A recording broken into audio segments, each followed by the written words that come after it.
স্বামী অফিস থেকে ফিরে সোফায় বসেছেন। স্ত্রী এক গ্লাস পানি নিয়ে এসে পাশে বসলেন। আচ্ছা ওগো, একটা কথা জানতাম।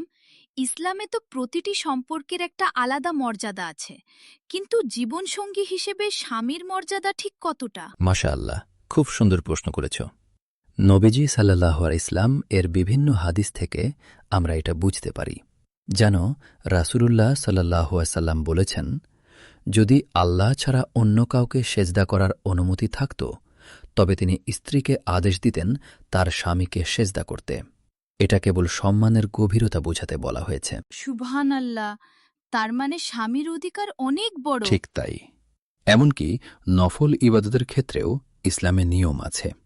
যেমন স্বামীর অনুমতি ছাড়া স্ত্রী নফল রোজা রাখতে পারবে না, এবং স্বামীর অপছন্দ এমন কাউকে ঘরে প্রবেশ করতে দেবে না।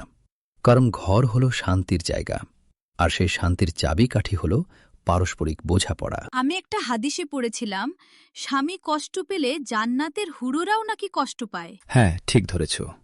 জান্নাতের হুরুররা দুনিয়ার স্ত্রীদের সতর্ক করে বলে, তোমরা তাকে কষ্ট দিও না, তিনি তোমাদের কাছে অল্প সময়ের অতিথি।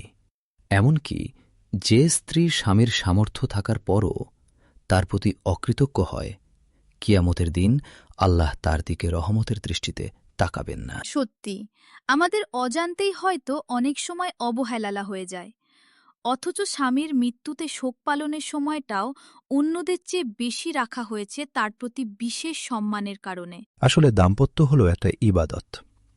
স্ত্রী যখন স্বামীকে সম্মান দিয়ে জান্নাত খোঁজে, আর স্বামী যখন স্ত্রীকে ভালোবেসে আগলে রাখে, তখনই সেই ঘর আল্লাহর রহমতে ভরে ওঠে। আলহামদুলিল্লাহ, আল্লাহ আমাদের সবাইকে একে অপরের হক আদায় করার তৌফিক দান করুন।